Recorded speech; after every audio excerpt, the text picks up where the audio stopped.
20 squared is 400. 400 times 3 is 12. Half of 12 is 600. Ito, balik na lang natin, nakapiko. What's the unit?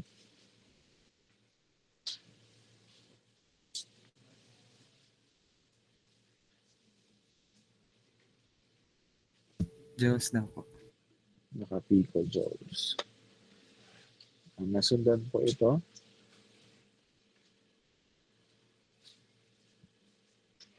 questions. For example, number 6.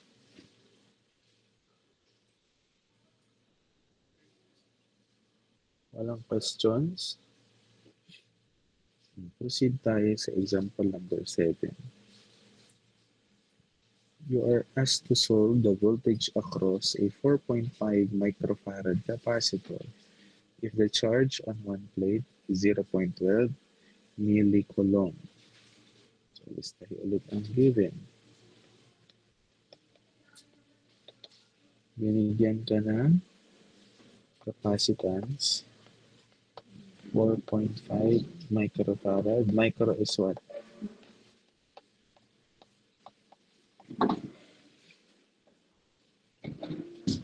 Ano po ang micro? Times 10 raised to? -6 po. This must be times 10 raised to negative 6. And then, binigyan ka ng charge na 0.12 millicoulomb. Milli is negative. Pinapahanap sa'yo is the voltage and the energy stored. If you're going to solve for V,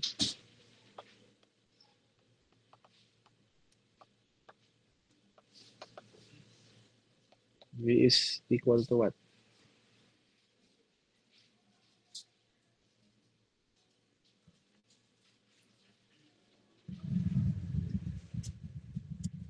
V is equal to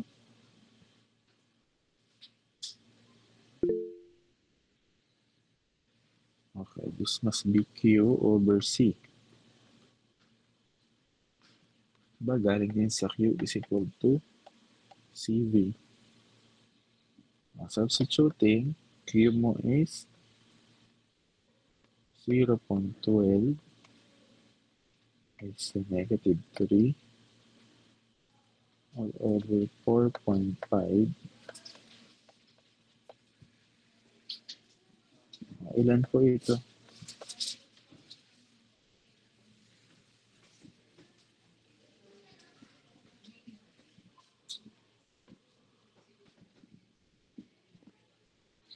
Ilan po yan?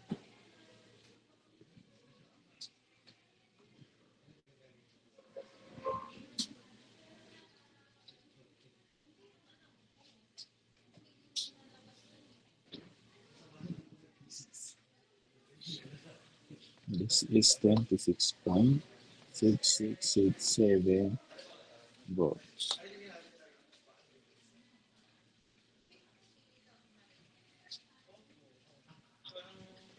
We're going to solve for W naman. Solving for W, W is equal to 1/2 CV squared. So, ito pala i-store natin to A para we have the exact value. This is equal to 1/2. C natin again is 4.5.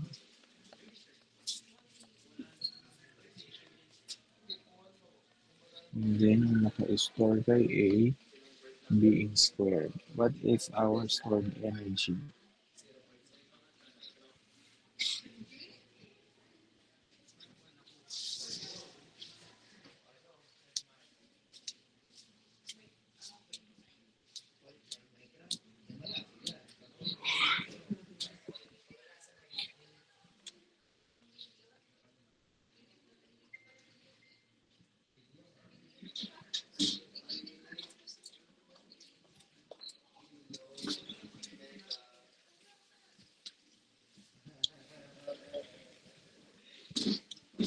Ano po ang value ng ating W? This is 1.6 millijoules. Nasundan po ito. Questions. For example, number 7. Sige, walang questions. Proceed tayo sa example number 8. For example number 8, you are given a voltage function, given a capacitance, and you are asked to solve for the current through it. So, paano gagawin mo? Listahin mo na ulit ang given. Binigyan ka ng capacitance na 5 microfarad. Binigyan ka ng voltage function with respect to time. That is 10 cosine 6,000 t. 10 cosine 6,000 t volts. Ang pinapahanap sa iyo ay the current through it. How can you solve for that? You use the formula for current.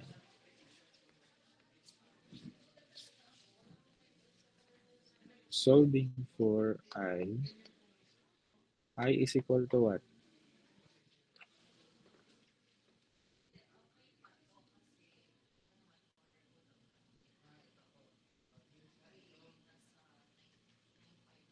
Equal to ano po yung ating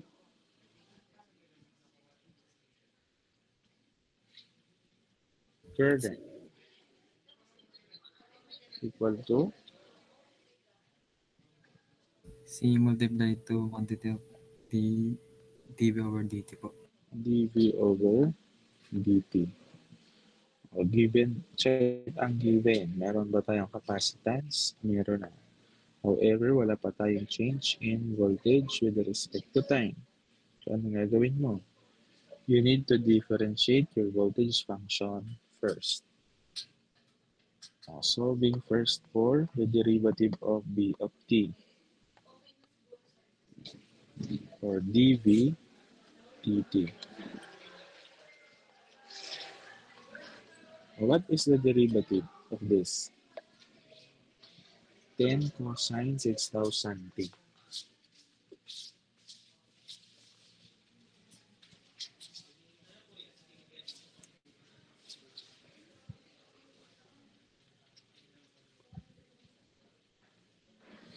What is the derivative of your voltage function with respect to t?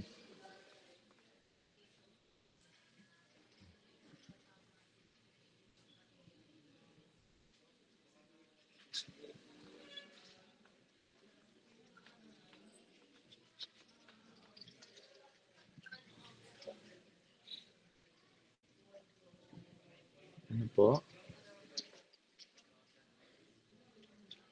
Unang i-apply nyo dyan na rule.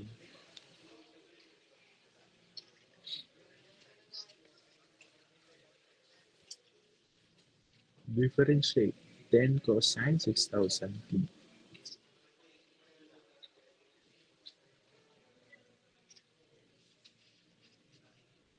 Magiging negative 6,000. 6,000 lang ba siya? Dapat ay negative 60,000. Kasi 10 times 6,000 no? Negative 60,000 sine 6,000 t. Awa na ba yung ating dV over dt? Pwede nang i-substitute sa ating formula. Bigyan ka ng capacitance 5 micro times negative 6,000 60,000 rather sine 6,000 t. What is your I?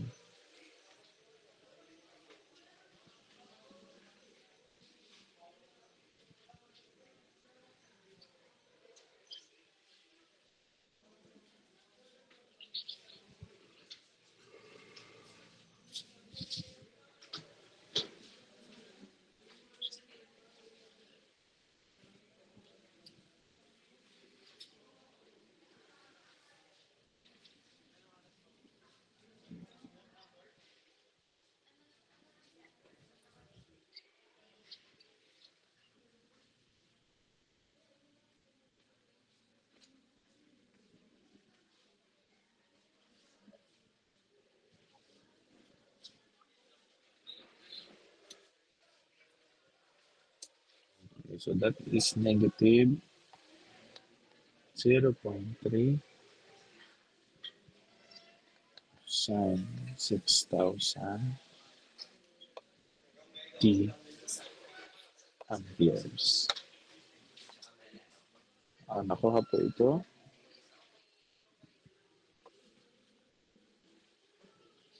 Questions.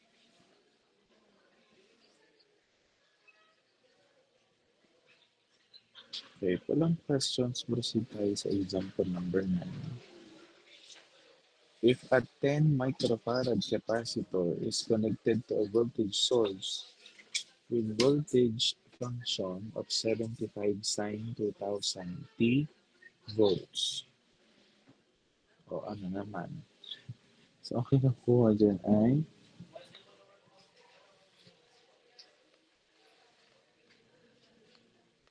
solve for I. Sige nga, try nyo nga yan. Same na same lang.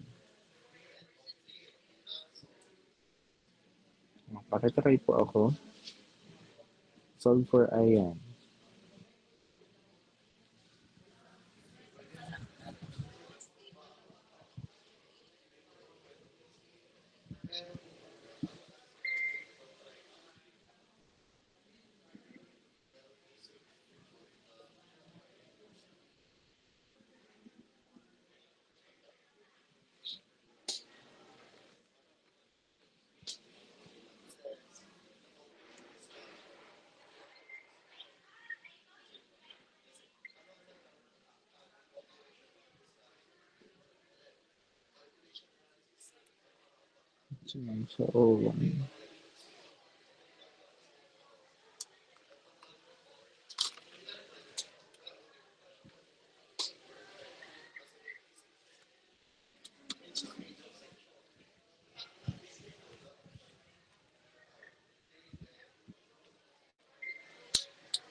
So, sino po ang magsasolve? Mag-try.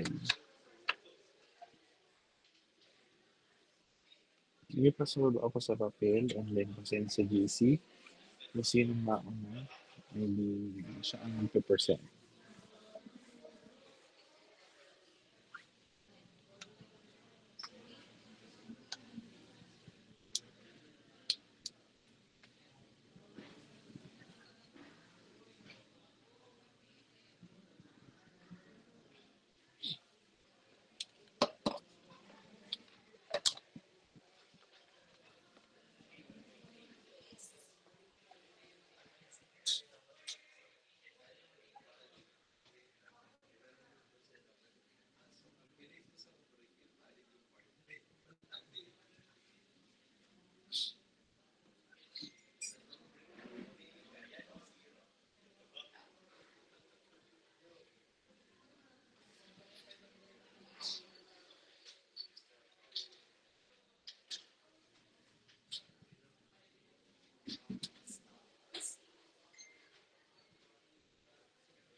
Sige po, pakipresent po ako ng solution. And then po-explain.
Sige po, pa-explain po ako ng answer. Si Fatima ang nauna, so siya po ang mag-present.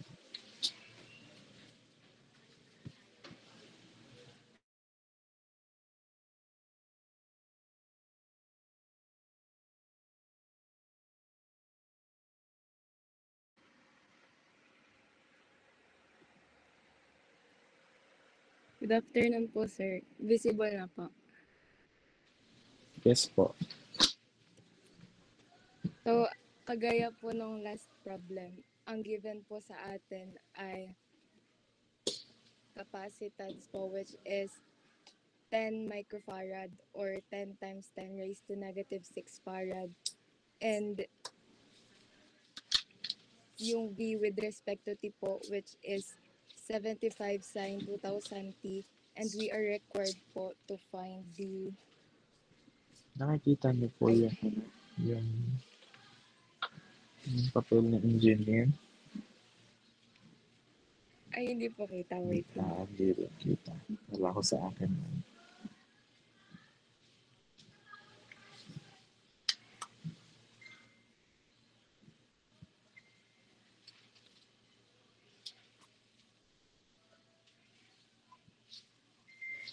Ito po, sir, kita na pa. Ayan, yan po. Sige po, you may proceed. So, ayun po, ang given po natin ay capacitance which is 10 microfarad or 10 times 10 raised to negative 6 farad. Tsaka po, volts with respect to time which is 75 sine 2000 T volts. And we are required po to find I. And the formula po for I is capacitance times dV over dt.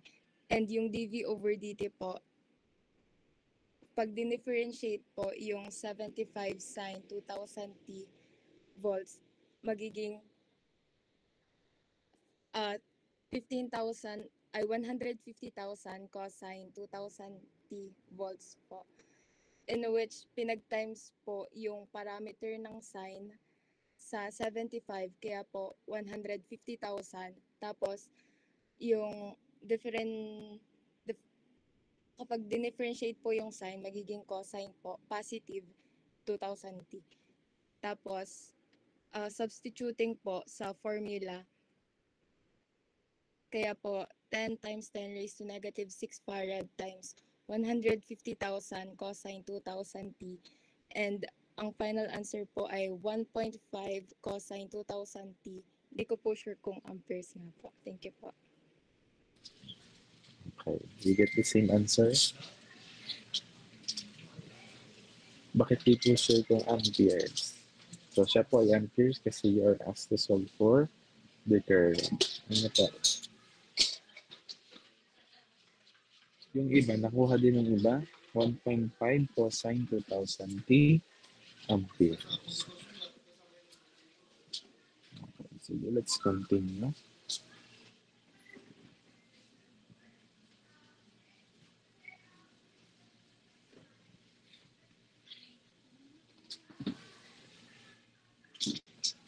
Okay, let's try to solve example number 10.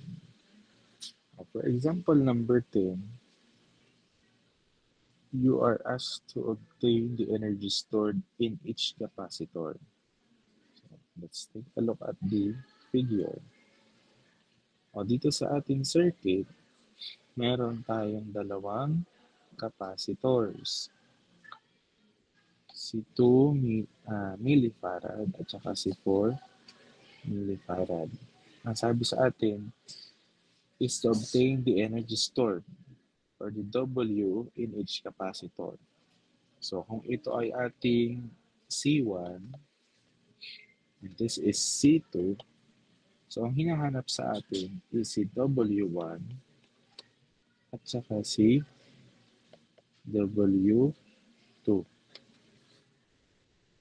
Now, how can you solve for the values of the energy stored in each capacitor? In solving W, alam natin to solve for W, ang kailangan natin is the values of the capacitances and the value of the voltage across them. 1/2 CV squared. Checking the circuit again. Meron tayong capacitance? Meron. The problem is, wala pa tayong value ng voltage. So, kailangan nating malaman ano kayong voltage yung nagpo-flow across the two capacitors. So, how can we do that? So, una po natin gagawin, dapat tandaan, step 1, in DC conditions, kailangan you replace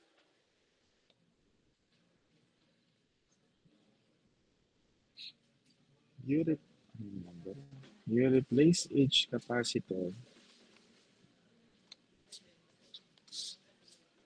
with an open circuit. Paano pong gagawin? Say for example, this is your circuit. Yun daw yung capacitor, i-open circuit mo. So, ano magiging itsura? Magiging ganito. No? I-short circuit mo siya. I-open circuit rather dito sa iyong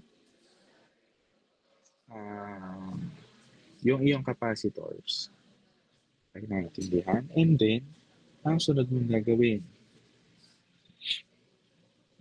Kasi bakit mo kinuha yan? Bakit mo in-open circuit? You are interested in getting the voltage across dito to solve for the energy stored. So, paano yun makukuha? So, i-open circuit mo yan and then kuhanin mo yung voltage across that. So, paano gagawin? Noong in-open circuit mo, anong magiging itsura na ng iyong circuit? What can you observe?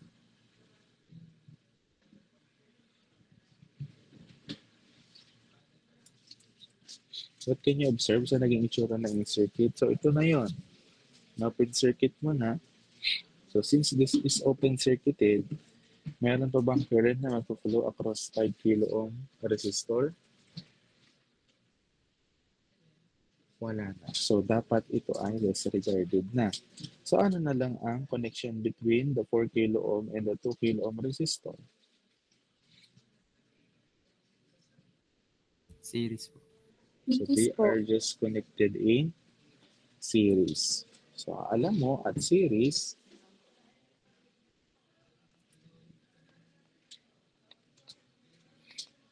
that your R is just 2 kilo plus 4 kilo. And that is 6 kilo ohms. So, yung combination nitong dalawa, this 2, ay 6 kilo ohms na lang. You are interested in what is the voltage across the 2 kilo ohm resistor. Kasi bakit? Kung makuha mo yung voltage across here, Tama bang sabihin na yun din yung voltage across here? Oo, kasi they are connected in parallel. Therefore, kung ano yung reading dito, that is actually the reading across the 2 kilo ohm resistor. So, alin pa ang kailangan natin? Kung ito open circuited, disregarded na ito, to get the value of V2, kailangan kong kuhanin ang value ng voltage across the 4 kilo ohm resistor.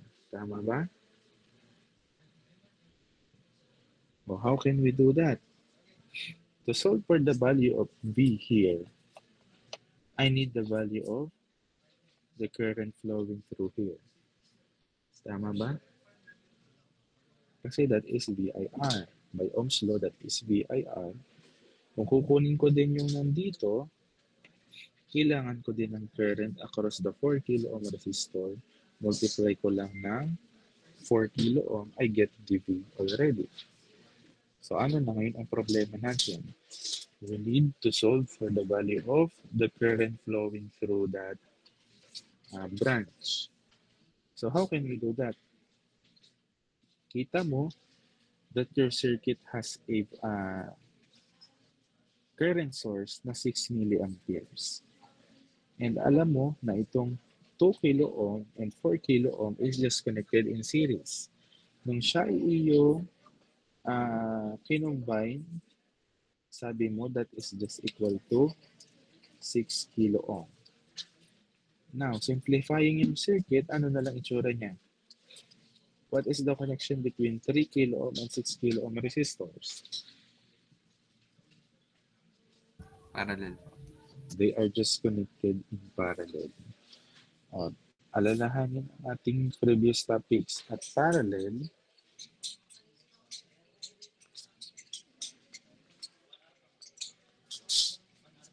We can apply CDT. Kasi di ba ang kailangan nga natin, ano kaya yung current na nagpo-flow dito? Ano yung current na nagpo-flow dito? Tama, so ang kailangan natin is the value of current. Gamitan natin ang current divider theorem. Naalala pa ang current divider theorem? Ha? Kung kukuhanin daw yung I1, ano dapat nga sa taas? Sa taas is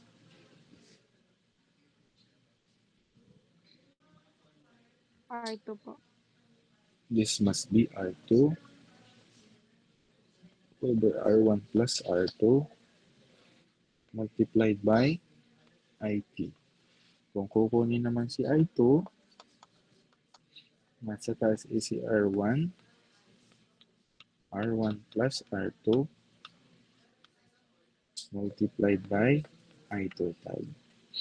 Now, the question is, alin ba ang kailangan natin? We are interested in the current flowing through the 2 kilo ohm resistor and the 4 kilo ohm resistor. Therefore, alin na lang isolve natin? Si I2 ba o si I1? No, para hindi na natin siya isolve parehas kasi isa lang naman yung kailangan natin. Alin ang kailangan natin? Si I2 or si I1?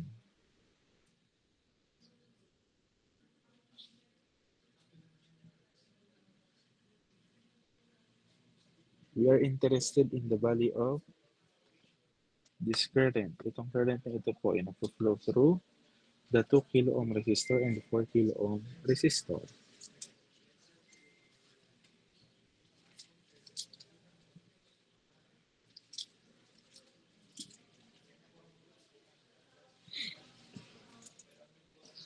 I1 or I2 po ang kailangan natin? Parang I2 po. mabilis. Okay, si I2 na lang ang ating isolve. Kasi hindi naman natin kailangan si I1. Kasi for example, you treat this as your R1, si 3 kilo ohm, and you treat this as your R2. Diba you're interested only on the current flowing through the 6 kilo ohm resistor or the combination of 2 and 4 kilo ohm resistors. So you solve na lang for the value of I2. Solving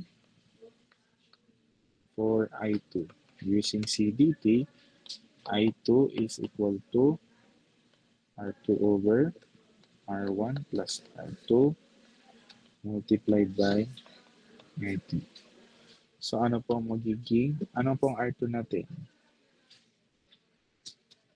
R2. Dapat this must be R1 kasi R2 ang hinahanap natin. So R1 natin is 3 and then, so this is 3 kilo. This is 3 kilo plus the other one is 6 kilo. Multiplied by what is our I total? That is 6 milli.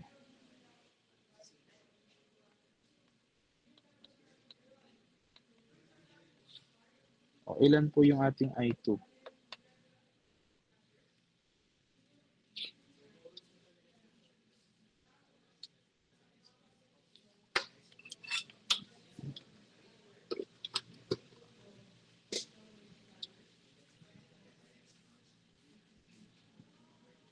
Two milliamperes po. This is 2 milli ampere. So alam na natin that the current flowing through the 2 kilo ohm resistor and the 4 kilo ohm resistor is just 2 milliamperes. So since they are connected in series, same naman ang magpo-flow diyan. Now, can we solve for the values of V1 and V2 na? Kasi if we're going to solve for the value of V1, we can actually get that by using 2 kilo ohm resistor and the current flowing through it. Kasi they are connected in parallel naman. Tama ba? O, can we now solve for the value of V1 and V2?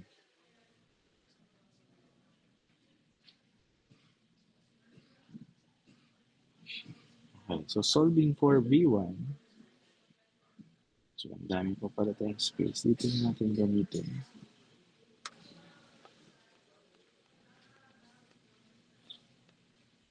Solving for V1, your V1 is just what? Yung iyong ano yung V1 mo? 2 kilo ohms at saka 2 milliamps. 2 kilo at saka 2 milli.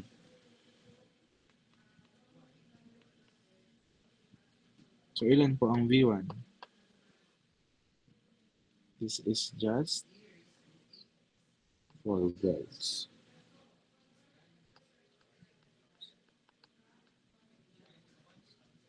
Solving for V2, that is just ganyan, 4 kilo at saka 2 milli.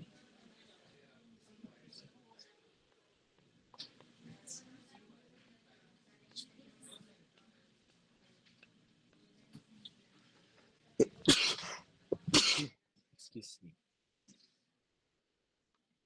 So this is just 8 volts. Now, meron na tayong values ng voltages. Can we now solve for the values of the energy stored across that capacitors? Pwede na ba ma-solve? Okay. Solving for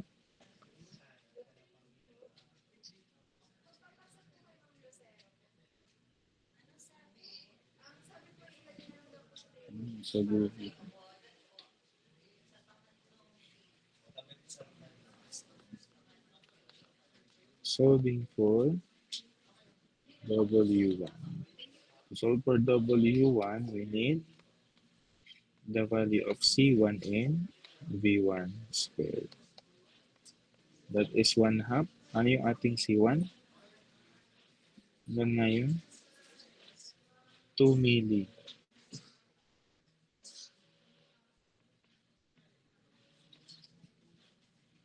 And then yung ating V1 nakuha natin at 4 volts, V1 squared.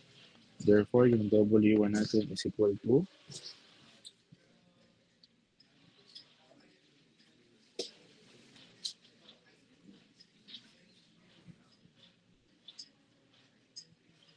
That is 0.016. What is the unit?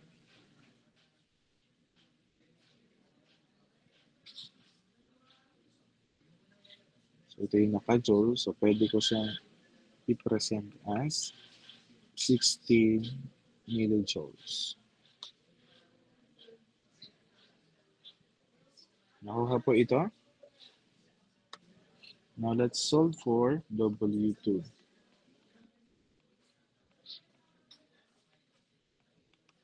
W2, kakailanganin naman natin ay si C2 at saka si V2. Yung C2 natin is ilan nga? 4 milli ba yan? 4 milli.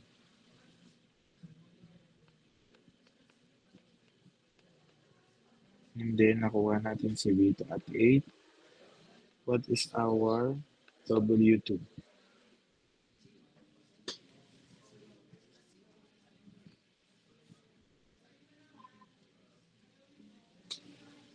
Zero 0.128 joules, or can be written also as 128 millijoules.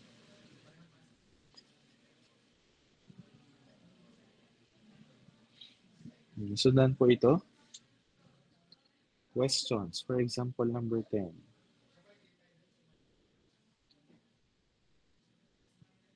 Okay, so ano ang ating ginawa?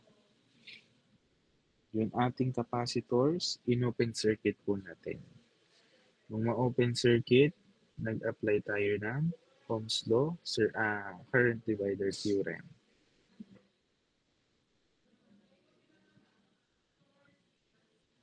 Naintindihan? May tanong po tayo?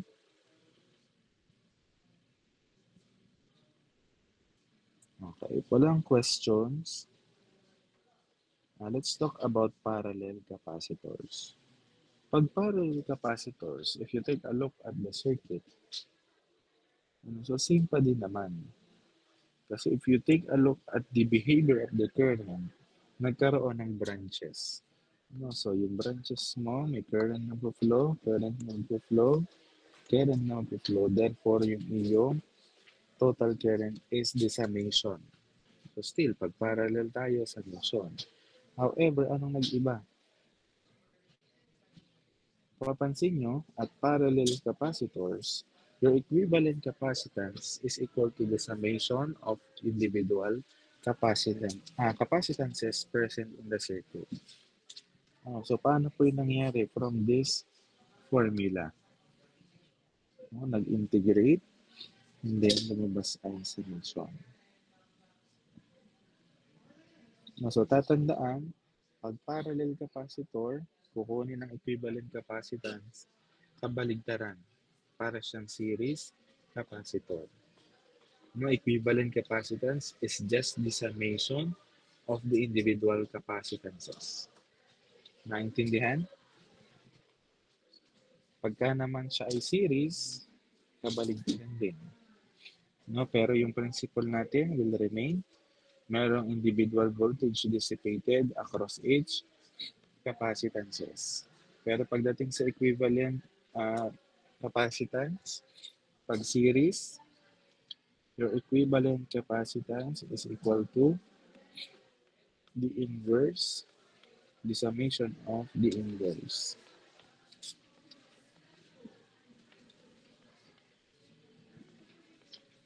Being inverse. Okay, so hindi na kailangang mag-ahas-ahas, mag-integrate. Basta tandaan na lamang kung paano ang parallel resistors, ganun ang series capacitances, capacitors. Naintindihan po? Huwag malilito ha. Sige, kung talagang naintindihan, let's try to solve example number 12. Calculate the equivalent capacitance of two capacitors, 6 microfarad and 4 microfarad, connected in parallel and connected in series. Paano gagawin mo? at parallel, alam mo that the equivalent capacitance is just the sum of 4 and 6. 6 micro plus 4 micro. Equivalent capacitance is just 10 micro farad. Simple as that. Mabaligtad ha pag parallel summation. At series, what is the equivalent capacitance? Since yan ay 2 capacitors connected in series, gamitan ng product over sum.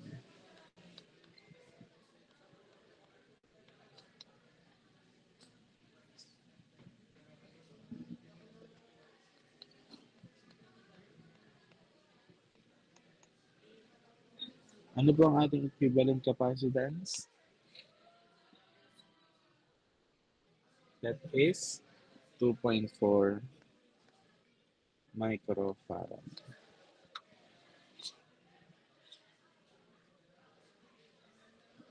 Okay. Questions. For example, number 12.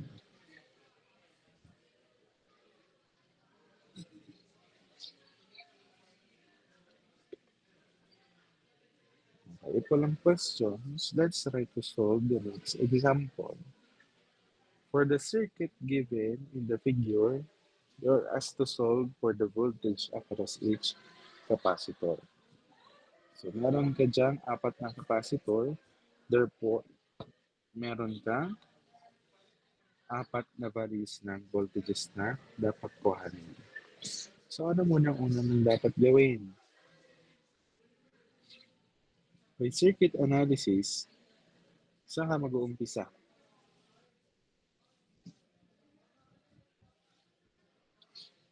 Alam mo that 40 and 20 is connected in parallel. So, therefore, at parallel,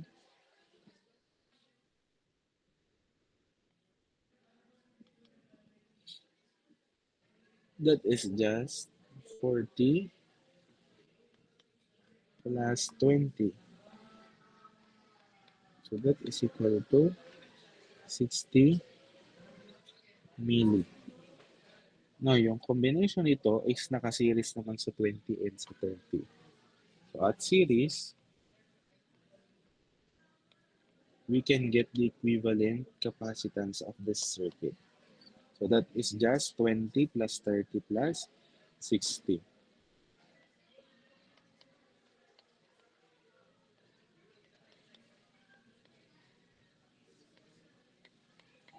O ilan po ang, hindi.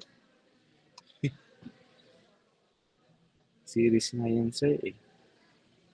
So that is the inverse ng 20, ng 30, at saka ng 60. All be a inverse. These are all naka-milli. So ilan po ito? Equivalent capacitance is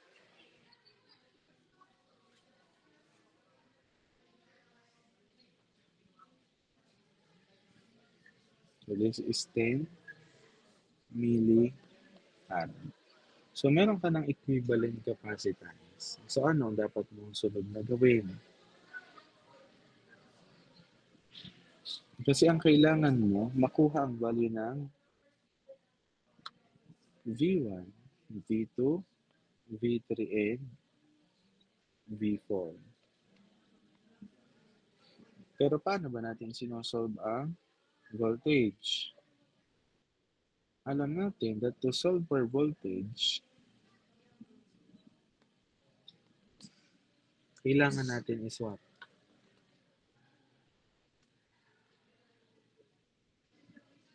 Ano pong kailangan natin?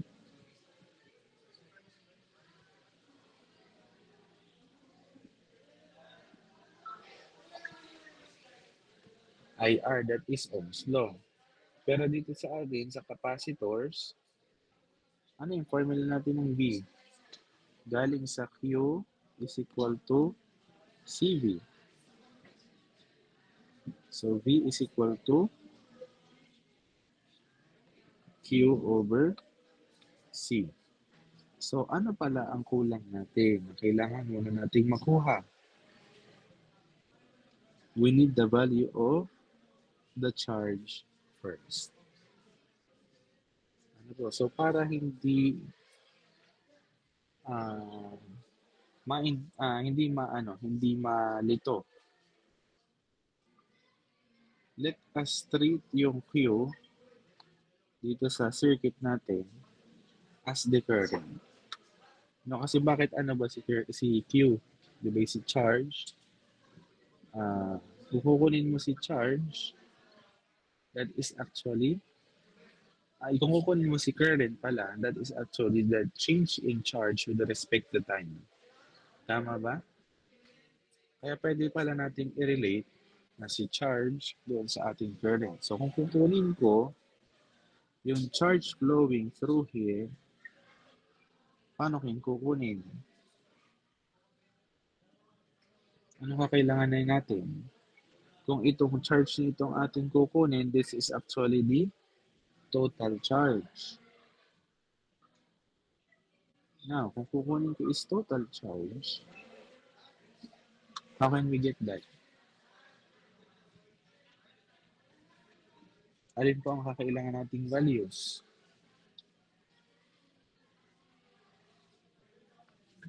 Analyze. Kukunin ko ang charge across this. Anong values ang kakailanganin ko?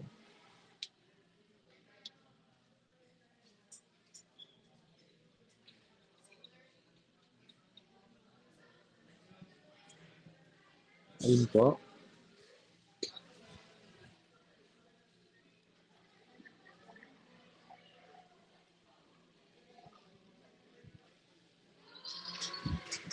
Alin pong charge ang kukunin?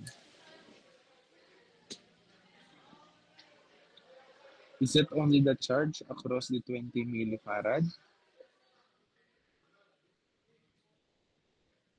Ano po yun? Yun po ang tinatanong ko.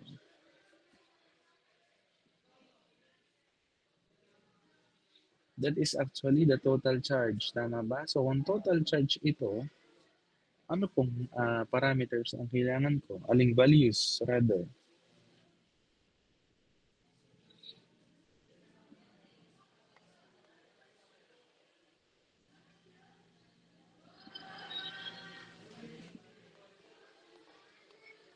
Solving for charge. Q is equal to CV. Alin tong C na kinukuha ko? Alin ba tong capacitance na kailangan ko? This is the equivalent capacitance times the source voltage. Sabi natin, nakuha natin na equivalent natin is 10 milli. Multiplied by source voltage is 30 volts. O, ilan po ang aking charge?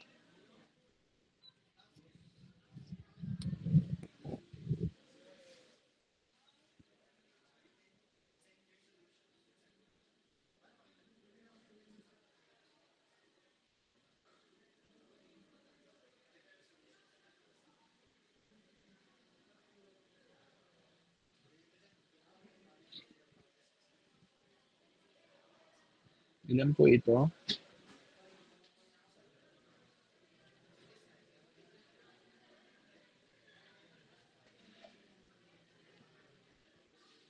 .3 coulomb. Now, kung meron na tayong charge, can we now solve for the value of V1? Pwede na ba? May charge na tayo. This is your total charge. Pero if you can see in the figure, in the circuit diagram, kung ano yung total charge na mag-flow sa circuit mo, ayun din ang dadaan across millifarad and 30 millifarad. Tama ba? Ang treatment natin kay charge is current. Series. Ibig sabihin, equal lamang ang charge across 20 and 30. Tama ba? Tama po? Can we now solve for the values of V1 and V2? Okay, solving for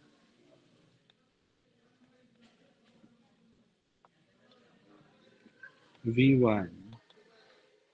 We're going to solve for V1. That is yung Q total over C1. This is 0.3.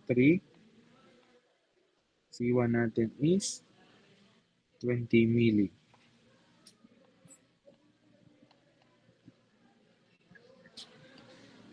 Ilan po itong V1?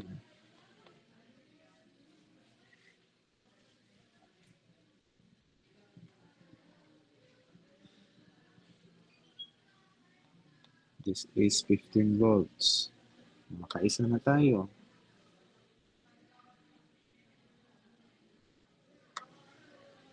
Solving for V2. V2 is equal to total charge over C2. That is 0.3 over ano natin C2? 30 milli.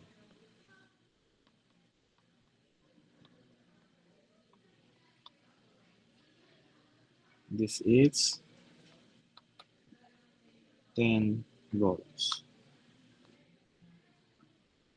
Now, how can we solve for the values of V3 and V4? Ano pong gagamitin natin?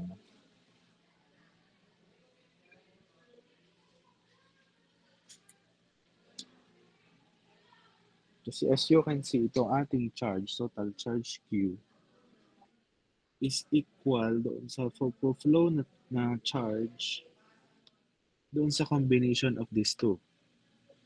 Tama ba? Equal dito. So you can solve for the value of V3 and V4. O para mas mabilis, by mere analysis of the circuit, nakuha mo na yung V1, nakuha mo na yung V2. Kung susundin mo ang principle na yung ating voltage source, yun lamang ang paghahati-hatian ng lahat ng elements in the circuit. Nakuha mo na si V1, sabi mo this is 15, sabi mo ito ay 10. Ilan na lang natira? Alam mo naman that this V3 and V4 is parallel to each other. Therefore, equal lamang ang kanilang value. Tama ba? So, ilan po yung ating V3 and V4? Ganting sabihin, by inspection,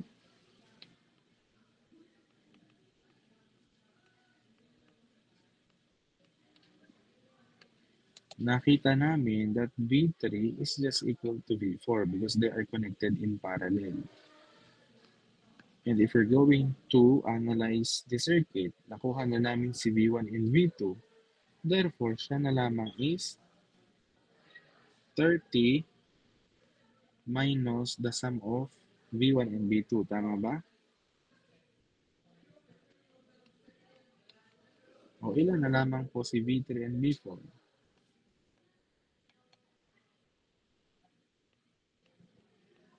This is just 5 volts.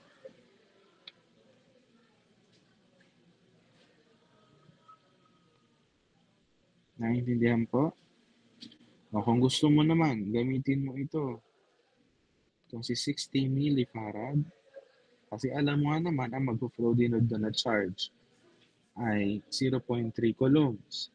So, kung kukunin ko yung voltage across 40 and 20, for example, solving for V doon sa 20 and 40,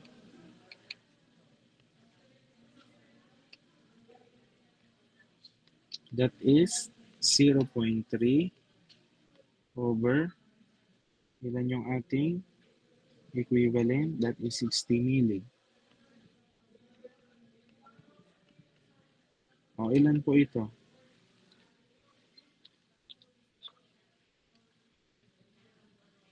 This is just also 5 volts. So, kahit saan ka dumaan, kung saan ka mas nadadalian, it's up to you. Basta wala kang nilalabang na principle ng series parallel connections. Naintindihan po ito? Questions? Meron pong questions?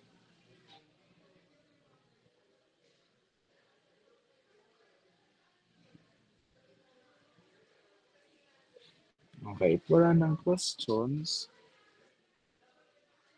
try to solve this example number 13. Yun nga yung solve natin. Tapos na pala. Tanggalin ko na ito, hindi na natin nagamit. This one, and this one.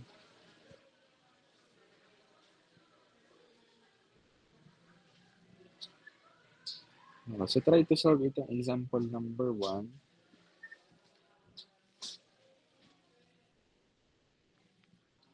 So this is our LC na. So dito naman nagtatapos yung ating module 5.1. Walang questions.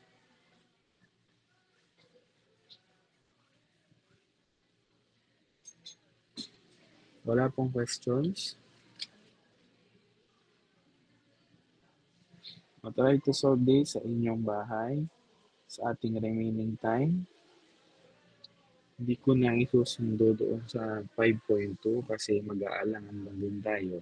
So next meeting na lang natin buksan module 5.2 para tayo ay dire-diretso.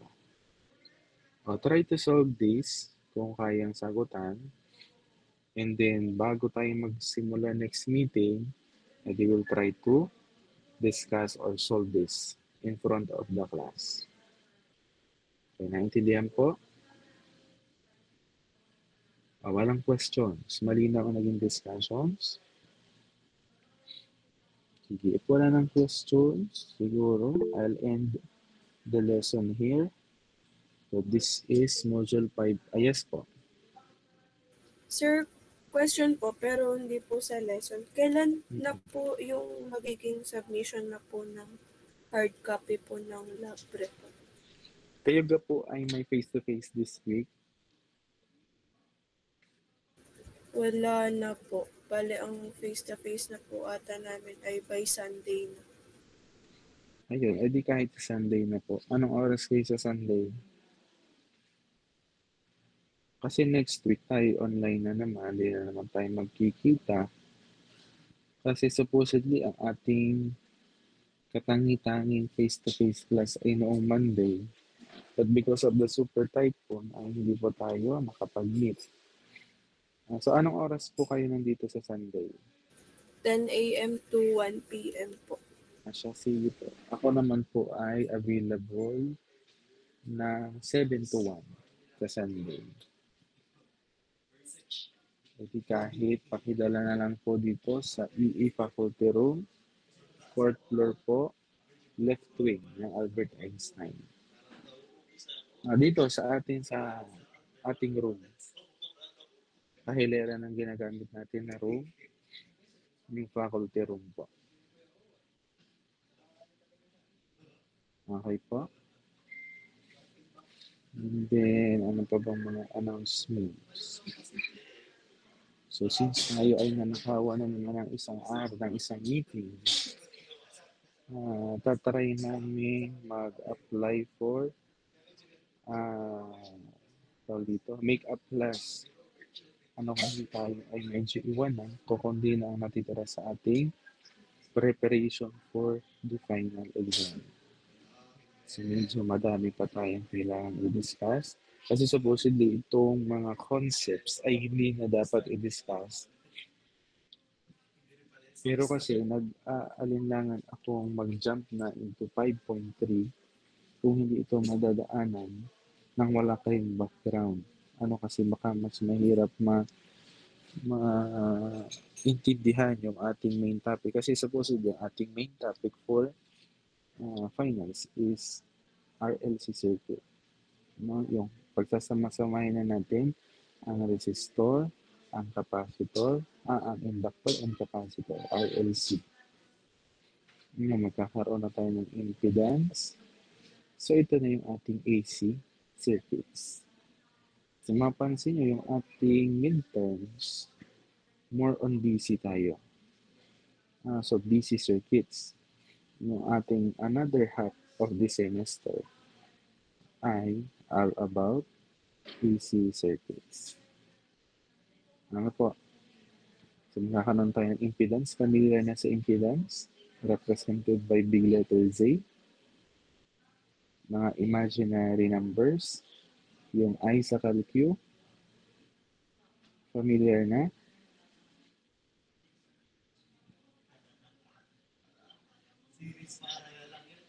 Okay. So, may background na kayo. Nagamit na ba ito sa physics? Yung bar angle, yung mga imaginary numbers, yung letter I sa Q. So at least ay hindi naman tayo ganoong mag-dig deeper on the foundation. Kasi at least meron na kayong knowledge. So ito talaga ay dinaanan ko lang. Supposedly hindi nga daw dapat. Pero kasi feeling ko ay mas matatagal tayo na ma-absorb yung ating main topic if you don't have the background on the concepts. Pero so far po, malinaw ang concept ng capacitor and inductors.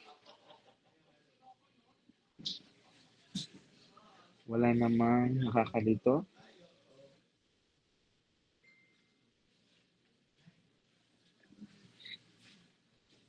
Wala pong questions?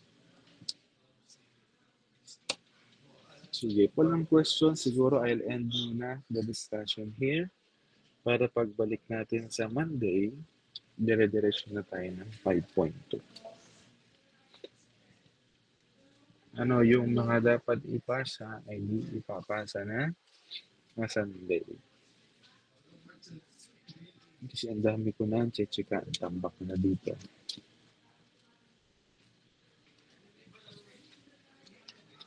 Yung midterm grade, so hindi ko pa alam kung kailan ma-release since wala pa din namang memo to release your midterm grade. Pero as soon as matapos ko lahat itong inyong assessments, malagyan ng grade, pwede ko nang i-return sa inyo, pwede ko nang ipasilip ang inyong midterm grade. Para at least aware kayo kaano ba kalaki ang kailangan kong habulin sa finance. Yung inyong laboratory report? Ina-expect ko magaganda. Pero nung nag-browse ako, meron talagang basta na nagpasa. Merong student nagpasa ng 35 pages. Meron namang 10 pages lamang. So, siguro ay sinabi ko naman sa inyo pa ulit-ulit that your laboratory report would be graded on how you present your paper. How you discuss yung content sa loob, and how you formulate your conclusion. Siguro sa banda-banda diyan, ako mag-uumpisa ng mag-check ng PSET and na dito ng lab report. So inuna ko lang talaga matsukan lahat ng assessments. Itong inyong midterm exam at yung remedial exam. So ito ay maire-record ko na kasi na-checkan ko na din yung inyong remedial exam. Para dun sa mga nakataas, congratulations. Mataas ang score. Dinarab ang opportunity na mabigyan ni sir ng pagdalawang pagkakataon. Pero doon naman sa iba na hindi man lang talaga nag-try, hindi na nag-aaral, hindi kung ano na lamang po yung inyong nakuha, Yun talaga ang mag-reflect sa inyong grade. Naintindihan po? So, sige. So, 10 minutes na lang din naman ang natitira. Yung inyong attendance, so kunin ko na lang sa tracker. Ano pa ba? Yun. So, yung inyong laboratory experiment number 2 is tinatrabaho pa kung kayang gawin ng hands-on. Para at least bago tayo maghiwa-hiwalay sa basic PE, magkaroon kayo ng hands-on learning, hands-on experience sa electrical engineering. So sana yun ay ma-approve, magawa ng paraan, mahabol sa oras para maganda ang inyong core memory sa GEE. Ano po? May questions pa?